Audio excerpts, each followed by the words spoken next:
Hi friends. तो चलिए, हमारे साथ आज है फाल्गुनी मैडम, जो प्लांट्स एक्सपर्ट है। चलिए उनसे कुछ क्वेश्चंस करते हैं और गार्डनिंग के बारे में कुछ ज़्यादा मालूम करते हैं। तो मैम, ये मालूम करना था कि जैसे समर है, तो प्लांट्स का समर में केयर कैसा करते हैं? देखिए, सबसे पहले तो डिपेंड ऑन वेदर। क्योंकि समर हम बोल रहे हैं तो देखिए अभी तो समर भी चल रहा है, मानसून भी चल रहा है, थोड़ी बहुत ठंड की वजह से विंटर भी चल रहा है। जी। तो हमेशा सबसे पहले प्लांट की केयर को, अगर आप रियल में उसकी केयर करना चाहते हैं तो हमेशा अपने एटमॉस्फेयर को देखिए। जी। जैसे कि मेरा खुद का एक चैनल है, तो मैं जब भी प्लांट्स की केयर, उनकी वाटरिंग रिक्वायरमेंट, सनलाइट रिक्वायरमेंट बताती हूँ, तो सबसे पहले मैं अपना लोकेशन, अपना वेदर बताती हूँ, ताकि सामने वाला जो है उस हिसाब से, उस अपने क्लाइमेट को देखकर उसकी केयर कर सके। जी। और ज्यादातर जब समर आता है, हम समर की बात करते हैं, तो बहुत न्यू गार्डनर्स होते हैं, वो टेंस में आ जाते हैं कि टिप्स ब्राउन हो रही है, टिप्स जो है वो येलो हो रही है। तो एक नेचुरल प्रोसेस होता है, तो उसको लेकर जो है हमें इतना स्ट्रेस नहीं लेना है। समर में ये ख्याल रखना है कि डायरेक्ट सनलाइट जो होती है, क्योंकि हमारे इंडिया जो है वो थोड़ा हॉट कंट्री है, कुछ स्टेट ज्यादा हॉट होते हैं, तो बस डायरेक्ट सनलाइट जो है, इवन मॉर्निंग की सनलाइट 6-7 बजे भी आप, मुझे नहीं लगता कि बाहर जा सकते हो, तो वो सनलाइट जो होती है उससे प्लांट को बचाइए। एंड इनफ वाटरिंग, प्लांट के जो पोट होता है उसमें हमेशा मॉइस्चर बना रहना चाहिए। ये नहीं कि उसको ड्राई बेसिस पर लेकर जाना है फिर वाटरिंग करनी है। तो सनलाइट एंड वाटरिंग जो है उसका ख्याल रखें। और फर्टिलाइजर की बात करूँ तो हाई नाइट्रोजन फर्टिलाइजर जो है समर में अवॉइड कीजिए। जी मैम, सॉइल रिक्वायरमेंट क्या होना चाहिए हाउस प्लांट्स के लिए? हाँ, और देखिए सॉइल, हाउस प्लांट में भी बहुत सारी वैरायटीज आती है, जो अलग अलग वैरायटीज अगर आप परचेज करते हैं तो। पर हाउस प्लांट जो है उसको हम हाउस प्लांट इसलिए बोलते हैं कि वो अपने नेचुरल हैबिटेट में और पेड़ों के नीचे उगते हैं। और एरोइड्स की बात करें तो वो पेड़ों की कैनोपीज में उगते हैं, तो ज्यादातर उसमें सॉइललेस मीडिया होता है, पर वो बहुत ही रिच ऑर्गेनिक सॉइल में ग्रो करते हैं। तो उसके लिए अगर आप सॉइल बनाए तो लाइट वेट सॉइल होनी चाहिए एंड वेल ड्रेन होनी चाहिए। तो 50% जो होता है वो कंपोज में यूज करती हूँ हमेशा, मैं अपने प्लांट के बारे में बता रही हूँ। फिर जो 50% बचता है उसमें आप 10% कोको चिप्स ले लीजिए, 10% कोको पीट ले लीजिए, 10% जो है वो वेल ड्रेन बनाने के लिए सेंड का यूज कर सकते हैं। फिर आजकल राइस हस्क जो है मार्केट में बहुत प्रचलित हो रहा है और अच्छा भी है। तो लाइट वेट ज्यादा है, सैंड से ज्यादा लाइट वेट होता है, तो आप राइस हस्क का यूज कर लीजिए। परलाइट का यूज कर लीजिए। थोड़ा बहुत 5% जो है चारकोल डाल दीजिए। और ब्रिक्स के पीसेस मॉइस्चर भी होल्ड करते हैं और सॉइल को वेल ड्रेन भी बनाते हैं और कॉम्पैक्ट भी नहीं होने देते। ब्रिक्स के पीसेस या ब्रिक्स का जो चूरा होता है, थोड़ा बहुत थोड़ी से तोड़ लीजिए and soil will be good. जी मैम, फर्टिलाइजेशन में क्या यूज करना चाहिए और फर्टिलाइज कब कब करना चाहिए? मतलब मंथ में एक बार, या फर्टिलाइजेशन कौन सा यूज करना चाहिए? और फर्टिलाइजर की बात करें तो देखिए, हम हाउस प्लांट की अगर बात करें तो ज्यादातर हाउस प्लांट जो है वो फेब से लेकर मानसून तक, विंटर आने से पहले तक ग्रो करेंगे। जी। और जब पिक समर आएगा तब वो अपनी ग्रोथ जो है वो स्लो कर देंगे, तो तब जो है फर्टिलाइजर बंद कर दीजिए। अदरवाइज आपका प्लांट मेच्योर है, एक पोट में ज्यादा है प्लांट, बहुत बड़ा प्लांट है, तो आप 15 दिन में उसको फर्टिलाइज कर सकते हैं। अदरवाइज मंथली इज गुड, पर साल में 2 बार, मानसून से पहले और जब ये विंटर खत्म होता है, और एक हमारा फैब आता है फरवरी। बस 2 बार तो कंपलसरी फर्टिलाइज करना ही है। तब तक जब तक पीक समर नहीं है, 15 दिन में या फिर मंथली आप उसको फीड कर सकते हैं। फीड में मैं कभी भी अपने जो प्लांट्स, हाउस प्लांट्स है, उसमें केमिकल फर्टिलाइजर नहीं देती, जैसे कि NPK 19-20-20 वो नहीं देती हूँ। उसके लिए जो है कंपोस्ट टी जो हम बनाते हैं बेस्ट रहती है। प्लस मैंने आपको पहले ही जो है सॉइल बता दी, उसमें मैं 50% जो है हमने फर्टिलाइजर लिया है, फिर 50% में बाकी सब, तो that's enough for the house plant. और कंपोस्ट ही पिला सकते हैं, चाय की पत्ती का जो हम लिक्विड बनाते हैं वो भी फीड कर सकते हैं। बहुत सारे फर्टिलाइजर ऑर्गेनिक जो है मैं बनाती हूँ, और उसका जो है मोस्ट ऑफ वीडियोस मैंने अपनी चैनल पर डाले हुए हैं। पर बिले की खाद आती है, बिला जो बोलते हैं हम उसको, बिली पत्र जो होता है उसका फल होता है, उसकी खाद कंपोस्ट की होती है। फिर ज्यादा मैं किचन वेस्ट का यूज करती हूँ, किचन वेस्ट का कंपोस्ट भी बनाती हूँ, कैसे बनाना है वो भी मैंने अपने चैनल पे बनाया है, और उसका लिक्विड भी बनाती हूँ। तो ये जो है किचन वेस्ट लिक्विड, वो आपके हाउस प्लांट्स के लिए दी बेस्ट रहता है। सारे प्रकार के पोषक तत्व और न्यूट्रिशन जो है वो प्लांट्स को मिल जाते हैं। जी मैम, वाटरिंग पैटर्न समर में या विंटर में या रेनी सीजन में वाटरिंग कब और कितना दें? लोगों को मुश्किल आती है, जैसा कि कम पानी देने से प्लांट सूख जाते हैं, या ज्यादा पानी ओवर वाटरिंग से प्लांट रॉट हो जाते हैं। तो पानी कितना दें, कब दें, वो अक्सर डाउट रहता है कॉमन बिगनर्स के लिए। तो इस पे आप कुछ बोलिए। उस पर सबसे पहले आपका पोर्ट मटेरियल, पोर्ट साइज, आपका सीजन, कौन सा सीजन चल रहा है, और आपने सॉइल मीडिया क्या यूज किया है, उस पर वाटरिंग डिपेंड करती है। पर फिर भी एक ओवरऑल बता दूं कि, और इंडोर रखा है या आउटडोर, अगर आपका प्लांट इंडोर है तो वाटरिंग लेस। मान लो कि मैं जनरली बताती रहती हूँ कि प्लांट इंडोर है तो आप जो है टॉप 2 इंच सॉइल, आप हमें फिंगर चेक करना है, 2 इंच सॉइल जो है ड्राई हो जाए उसके बाद आप वाटरिंग कीजिए। और आउटडोर पड़ा है, समर है, तो आप 1 इंच या टॉप सॉइल जो होती है वो ड्राई हो जाए उसके बाद वाटरिंग कीजिए। विंटर है तो 3 to 4 इंच ड्राई हो जाए इंडोर, उसके बाद ही वाटरिंग कीजिए, क्योंकि उस टाइम जो प्लांट डॉर्मेंसी में होते हैं, हाउस प्लांट की बात करूँ, वो डॉर्मेंसी में होते हैं, तो they don't need water much in winter and monsoon very less, क्योंकि एटमोसफियर में ह्यूमिडिटी उस टाइम काफी बनी रहती है, तो प्लांट्स जो है वो मॉइस्ट रहते हैं। आपने पानी डाला होगा वो भी सूखेगा जल्दी नहीं, तो आप जो है उसका शेड्यूल लगभग 4 से 5 इंच आपको अपनी सॉइल फिंगर चेक कर लीजिए, ड्राई लगे तब आप वाटरिंग कीजिए। जी मैम, ये इंडोर हाउस प्लांट्स हम कहते हैं, ये कंप्लीट इंडोर रख सकते हैं, या आपको पार्शियल शेड में रखना चाहिए, या लाइट रिक्वायरमेंट कितनी होनी चाहिए प्लांट्स को अच्छा ग्रो करने के लिए, हाउस प्लांट्स? उस पर भी मैंने एक बहुत ही अच्छा वीडियो बनाया था। पर जो मैं बात करूं तो कोई भी प्लांट होता है वो कम्प्लीटली इंडोर कभी नहीं होता है, और मैं कभी इंडोर प्लांट को लेकर डायरेक्ट वीडियो नहीं बनाती हूँ। पहले मैं प्लांट को इंडोर रखती हूँ, उसको ऑब्जर्व करती हूँ, उसके बाद जो है मेरे व्यूज विथ प्लांट और विथ ग्रोथ में जो है व्यूअर्स या अपने सब्सक्राइबर्स या प्लांट लवर के साथ शेयर करती हूँ। तो मैंने देखा है कि प्लांट, हम मानते हैं जीजी प्लांट को बर ओके, कि जीजी प्लांट जो है बेस्ट प्लांट है, कोई भी सिचुएशन में इंडोर चल जाता है। मैंने उस पर भी एक्सपेरिमेंट करके देखा, प्लांट जो है इंडोर जिंदा रहता है, ग्रो नहीं करता है। अगर आप ग्रोथ चाहते हैं तो उसको आउटडोर रखना पड़ता है, अदरवाइज आप कंप्लीटली इंडोर रखते हैं तो वीक में 2 टाइम्स जो है आप उसको बाहर रख दीजिए। ये मेंटेन तो आपको करना ही पड़ेगा, ऐसा नहीं कि एक जगह पर रख दिया है तो पूरी लाइफ वो वहीं पर रहेगा। नो नो नो नो, कोई भी प्लांट है कंप्लीटली इंडोर नहीं है, उसको आपको वीकली 1 या 2 बार या 3 बार आपके सनलाइट के हिसाब से बाहर रखना ही पड़ेगा।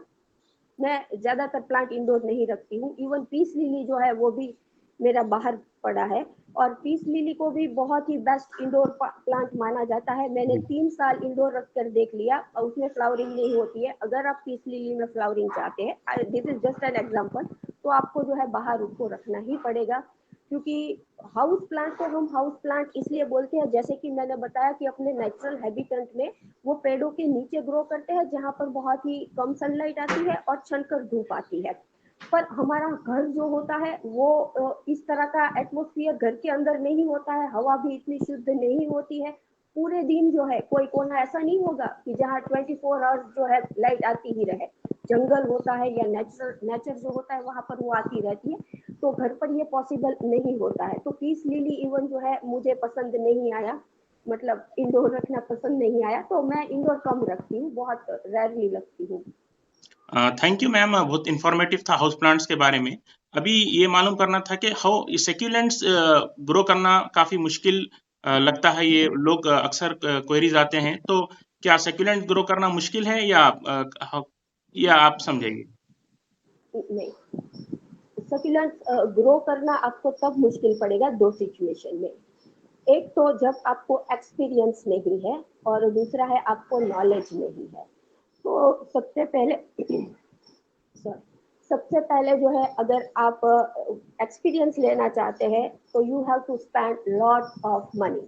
जैसे कि मैंने लगभग 2 से 3 लाख सेकुलेंट्स पे सीखने में, और जी मैं नहीं बोलूंगी कि खर्च कर दिए, मैं सीखी हूँ तो खर्च नहीं किया है, वसूल लिया मेरा पैसा, तो वो आप कर सकते हैं। अदरवाइज जो है, दूसरों की वीडियोस जो आती है, नॉलेजेबल वीडियोस, मेरा वीडियोस देखिए ये नहीं बोलती हूँ, पर वीडियोस मतलब दूसरों के एक्सपीरियंस से आप जो है सीख सकते हैं, तो आप पैसा बचा सकते हैं। पर ग्रो करना मुश्किल नहीं है, बस आपको नॉलेज होना चाहिए या फिर एक्सपीरियंस होना चाहिए।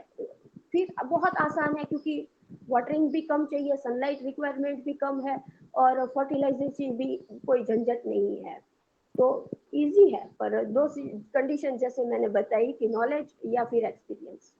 हाँ मैम, ये सिक्यूलेंट्स का सॉइल मिक्स कैसा बनाते हैं? क्या ये हाउस प्लांट से अलग होता है या कैसा होता है? नहीं, सेक्युलेंट्स जो है वो सारे प्लांट से अलग है, नॉट जस्ट हाउस प्लांट्स, हमारे सारे प्लांट्स जो होते हैं उनसे अलग होते हैं ये।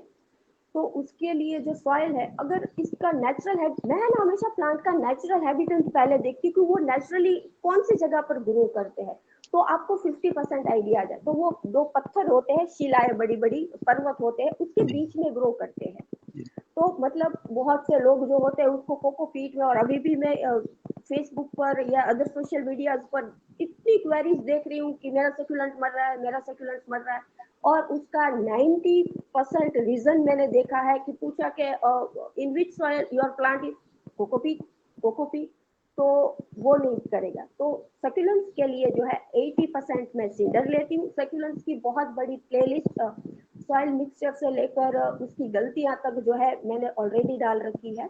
तो 80% जो है मैं सिंडर यूज करती हूँ। 20% जो होता है उसमें 10% लीफ मोल्ड। लीफ मोल्ड जो होता है वो ठंडा होता है, देखिए, और हमारा जो गोबर खाद होता है जो हमको, वो थोड़ा गर्म रहता है। तो उसमें भी जो है लीफ मोल्ड यूज कीजिए, ताकि गर्मी में जब हीट पड़े तो वो पत्तों की खाद है, वो उसके रूट जो होते हैं वो उसको कूल रखने में मदद करेगा। फिर थोड़े बहुत चारकुल के पीसीस, नीम खली, थोड़ा सा बॉन मील, बस किसी से ही। पर 80% जो है आपको सिंडर यूज करना है, 20% में बाकी सब चीजें आप जो है वो डाल सकते हैं। कोकोपीट में यूज नहीं करती हूँ। जी मैम, ये मेरा अब इससे ही मिलता जुलता सवाल था कि वाटरिंग रिक्वायरमेंट सेक्यूलेंट कैसा, जैसे हाउस प्लांट के उतना ही वाटर देंगे या कितना देंगे वाटर? क्योंकि बहुत सारे लोगों की कंप्लेंट ये भी रहती है कि हम ओवर वाटरिंग से रॉट हो गए। तो एक्चुअली समझ में नहीं आता कि पानी कितना दें, कब दें, कौन से क्लाइमेट में कितना दें, कितना कौन से सेक्यूलेंट को कितना दें। तो वाटरिंग का तो एक मेजर इश्यू है, इसके बारे में अगर आप। मेजर, हाँ, वो 90% सेकुलेंट्स आपके खराब होंगे, तो उसका सबसे पहला रीजन जो होगा वो होगा आपका वाटरिंग शेड्यूल, और दूसरा होगा सॉइल मीडिया।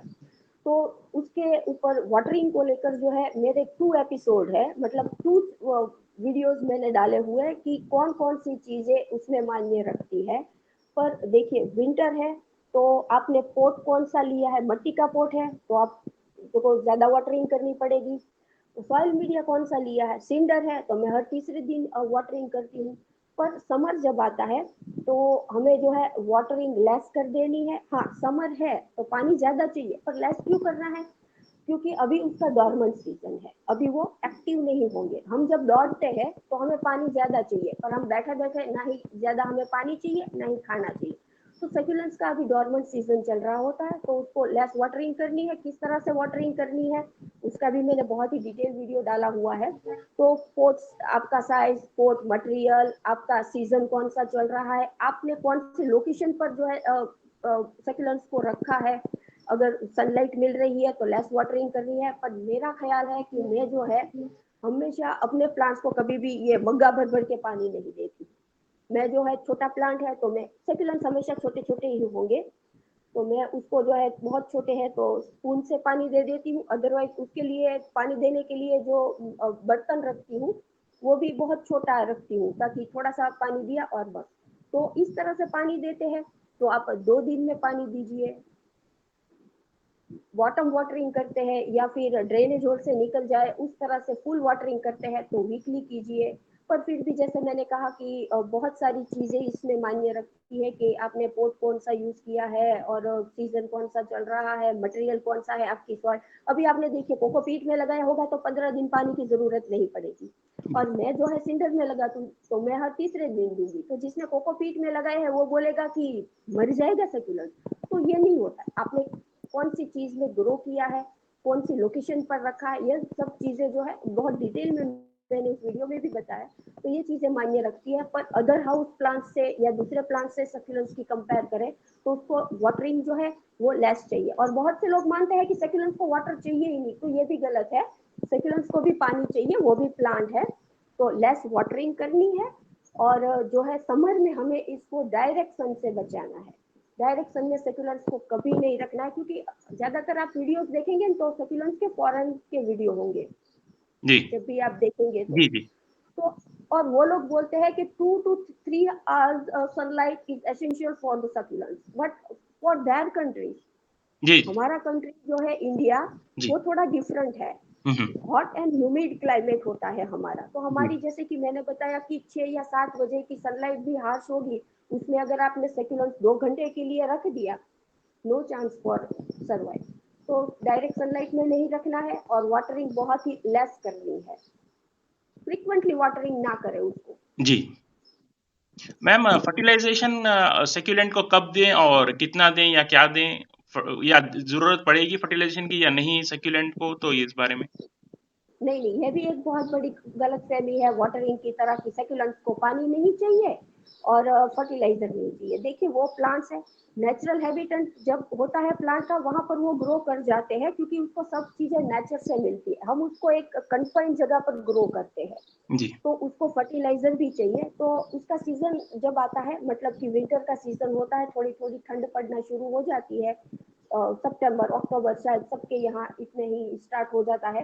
तो तब जो है आप उसको फर्टिलाइजर दे सकते हैं। फर्टिलाइजर के तौर पर जो है हमारी चाय पत्ती होती है, उससे फीड कर सकते हैं। कॉफी होती है, उससे फीड कर सकते हैं। कंपोस्ट टी होती है, उससे भी आप सेक्युलेंट्स को दे सकते हैं। सेक्युलेंट्स के लिए बेस्ट होता है बॉर्न मील, तो बॉर्न मील भी आप डाल सकते हैं। और एनपीके 19 जो होता है, बैलेंस एनपीके, वो भी बेस्ट होता है। पर मैं जो है अपने सेक्युलर्स में कभी भी कोई केमिकल नहीं देती हूँ। तो जी बस ये ऑर्गेनिक चीजें जो, और ज्यादातर जो है वर्मी कंपोस्ट जो होता है वो भी डाल सकते हैं। पर मैं ज्यादातर जो है लिफ मोल्ड का यूज करती हूँ। तो लिफ मोल्ड को भी आप भिगो दीजिए रात को पानी में, उसको फिर फिल्टर करके वो दे दीजिए। और दूसरी बार आपको देना है फेब में, जब सीजन ऑलमोस्ट खत्म होने को आएगा, तब फेब में अच्छे से फर्टिलाइज करके उसको रख देना है। फिर जब है हम फिर से विंटर में ही उसको छेड़ेंगे, तब तक नहीं छेड़ेंगे। जी मैम, ये thank you so much succulents के बारे में आप इतनी इन्फॉर्मेशन के लिए।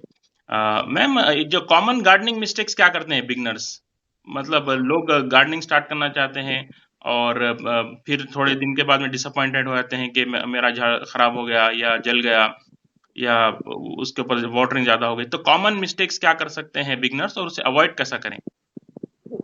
उस पर भी मैंने एक वीडियो बनाया है। जी जी पर देखिए सबसे पहले तो कि हमें अपने एटमोसफियर को देखना है कि मेरे यहाँ, तो कि भाई मैं ह्यूमिड क्लाइमेट से हूँ, तो मेरे यहाँ सेक्युलर्स चलेंगे नहीं चलेंगे। ठीक है, मैं कोशिश कर रही हूँ, मेरी बात अलग है, ठीक है, तो वो आप अवॉइड कीजिए। मैं राजस्थान से हूँ, मेरे यहाँ एरोइड्स नहीं चलेंगे। जी तो इस हिसाब से सबसे पहले आप सोच लीजिए। दूसरा कि कभी भी जो है महंगे प्लांट से स्टार्टिंग नहीं करना है। सबसे पहले आप अपनी गवर्नमेंट नर्सरी में जाइए, मैंने भी यही किया था, वहां से कुछ प्लांट लाइए।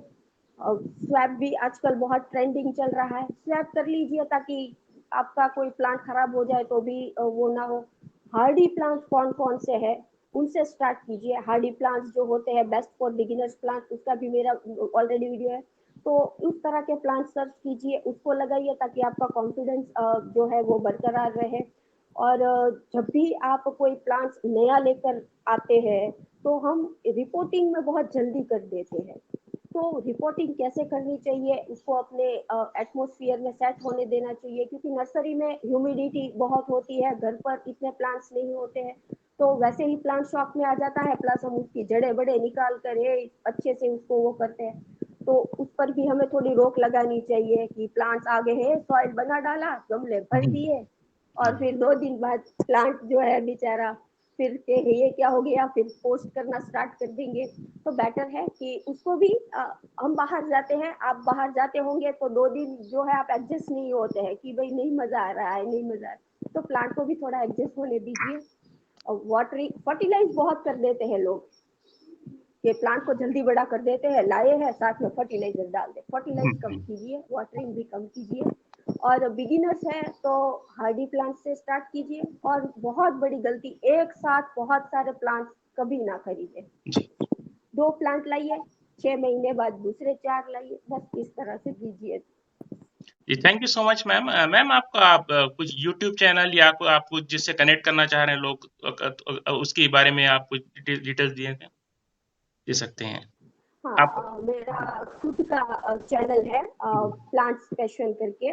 जी। अभी तो इतने सब्सक्राइबर्स नहीं है, 1.16 ही है, पर कोशिश कर रही हूँ कि ज्यादातर जो है अपनी वीडियोस लोगों के पास पहुंचा सकूं, क्योंकि हर चीज जो है मैं बहुत ही रिसर्च करके फिर डालती हूँ। रिसर्च मतलब मैं गूगल रिसर्च नहीं करती हूँ, मतलब कि बहुत सारे, देखिए आप भी फ्रेंड्स है तो मैं आपका लोकेशन पूछूंगी कि भाई आप अहमद भाई कहाँ से है, आपके यहाँ अभी कौन कौन से प्लांट चल रहे हैं, गर्मी क्या चल रही है, ऐसे बहुत सारे फ्रेंड्स मेरे बहुत से स्टेट में है। तो सबसे कलेक्शन करती हूँ मैं इंफॉर्मेशन का, और फिर एक प्लांट पर जो है मैं वीडियो बनाती हूँ। खुद का भी मेरा बहुत साल का एक्सपीरियंस रहा है, तो अगर चाहे तो यूट्यूब पर वहाँ पर आप @प्लांट्स पैशन बाय फाल्गुनी करेंगे या फिर @प्लांट्स पैशन करेंगे तो भी मेरा चैनल अभी काफी सर्च में आ गया है, तो वहाँ से आप मुझे ज्वाइन कर सकते हैं। Okay, thank you so much Falguni ma'am इतना इन्फॉर्मेशन के लिए। व्यूवर्स, मुझे लगता है कि आपको भी काफ़ी ये चैट पसंद आया होगा, काफ़ी इन्फॉर्मेटिव लगा होगा, या आपको अगर कुछ भी डाउट्स है या कुछ भी है तो आप फाल्गुनी मैम को मैसेज करके पूछ सकते हैं। तो thank you so much ma'am. और वेलकम। व्यूअर, मेरा चैनल भी गोल्डन पेडल नर्सरी है, इंस्टाग्राम, फेसबुक और यूट्यूब पर। आप उसे भी लाइक कर दीजिए। अगर कोई क्वेश्चन है तो आप मुझे भी पूछ सकते हैं। But thank you so much ma'am आपका टाइम देने के लिए और इतना सब हमें इन्फॉर्मेशन देने के लिए। Thank you. Welcome. Thanks, bye.